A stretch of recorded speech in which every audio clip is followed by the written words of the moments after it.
नमस्कार, मैं हूं आकर्षण उपल और इस समय आप ये सीधी तस्वीरें देख रहे हैं IBN 24 पर। दोस्तों, इस समाज में जब भी कोई मामला दर्ज होता है, कोई FIR दर्ज होती है, तो लोगों के मन में एक जहन में चीज चल रही होती है कि क्या ये FIR सही है या गलत है।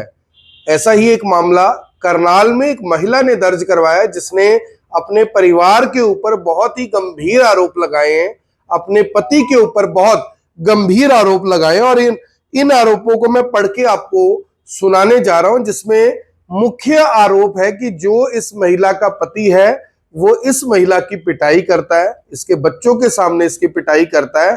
इससे भी गंभीर मामला ये है कि इसका पति इसके ऊपर अननेचुरल सेक्स के लिए दबाव बनाता है, जिसके लिए इस महिला ने अपने पति को बहुत बार मना भी किया, लेकिन इसका पति कभी नहीं माना।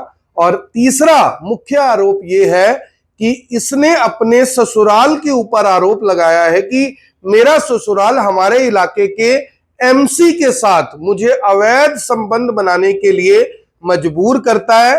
कहता है कि इससे अवैध संबंध बनाओ, अगर इस MC के साथ तुम्हारे अवैध संबंध बनेंगे तो इससे मेरा घर परिवार चलता रहेगा, अच्छी रोटी खाएंगे, मैं उस MC के साथ रहूंगा, तुम्हारा भी काम चलता रहेगा, मेरा भी काम चलता रहेगा। आरोप काफी गंभीर है, ऐसे में समझना होगा। इस मामले की जांच फिलहाल इंद्री पुलिस कर रही है। करनाल जिले की जो इंद्री पुलिस है वो इस मामले की जांच कर रही है और इस मामले के अंदर पुलिस ने FIR दर्ज कर ली है।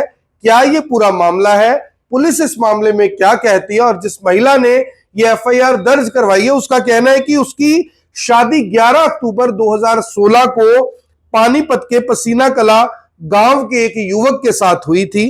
अब ये पूरा परिवार करनाल में ही रहता है। उसने कहा कि शादी के कुछ दिन तक तो सब कुछ ठीक रहा, लेकिन कुछ महीनों बाद मुझे दहेज के लिए प्रताड़ित करना शुरू कर दिया गया। उसके बार बार उसे ताने दिए गए कि तूने दहेज अच्छा नहीं दिया, जिसमें उसके पिता ने उसे एक मोटरसाइकिल, 8-9 तोले गहने, कुछ सूट वगैरह दिए थे। उसका पति उसके पास उसके ऊपर अप्राकृतिक यानी कि संबंध बनाने के लिए उसे मजबूर करता था। उसे यह भी कहा गया कि इलाके का जो MC है उसे खुश रखा करो, अगर उसे खुश रखती हो तो हमारा जो बेटा है वो उस MC के साथ रहेगा, घर में पैसे आते रहेंगे और सुख दुख में वो MC भी हमारे काम आता रहेगा। उसने कहा कि उस महिला के यानी कि ये महिला कहती है कि उसके ससुराल वाले उस MC को घर पर बुलाते थे और अवैध संबंध बनाने के लिए बोलते थे। वो इनकार करती थी तो उसके साथ मारपीट की जाती थी। उसने गर्भपात का भी आरोप लगाया। उसने कहा कि 29 अप्रैल 2023 को मैं अपने मायके गई तो मेरे पति ने, मेरे ससुराल ने मुझे बहुत गालियां दी, मेरे बच्चों को गलत चीजें वो सिखाते थे और मेरा एक बार गर्भपात भी मेरे परिवार ने, मेरे पति ने करवा दिया।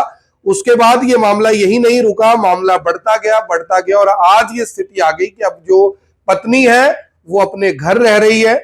इंद्री थाने में उसने FIR दर्ज करवाई है। FIR दर्ज करवाते समय उसने गंभीर आरोप लगाए हैं। अब इन आरोपों की क्या सच्चाई है, पुलिस इस मामले की जांच करेगी तो ही पता लग पाएगा कि आखिर महिला के आरोप कितने गंभीर हैं। अगर ये आरोप गंभीर है तो जाहिर तौर पर आरोपी पक्ष के ऊपर कार्रवाई होनी चाहिए, कड़ी कार्रवाई होनी चाहिए, क्योंकि ऐसे लोगों को समाज में रहने का कोई हक नहीं है जो अपने घर की ही महिला को दूसरे लोगों के साथ अवैध संबंध बनाने के लिए मजबूर करता हो। लेकिन अगर इस मामले की जो आरोप लगाए गए हैं ये आरोप सही नहीं पाए जाते, लगता है कि ये आरोप द्वेष भावना से लगाए गए हैं, ऐसा लगता है कि इस महिला ने जो ये आरोप लगाए इनको कुछ बढ़ा चढ़ाकर बताया, तो फिर क्या होगा, ये सबसे बड़ा सवाल है। क्योंकि हमारे देश में जो कोर्टें हैं, कोर्ट में ऐसे बहुत सारे मामले हैं जिनसे कोर्टें भरी हुई हैं। यानी जाहिर तौर पर जब इस तरह की FIR दर्ज होंगी, पुलिस के ऊपर भी दबाव होता है कार्रवाई करने का, क्योंकि अब ये तो दो ही लोग जानते हैं कि इस मामले में सच क्या है और झूठ क्या है। आपने ये कहानी सुन ली, ये कहानी नहीं है, ये एक FIR है जो कल दर्ज हुई है।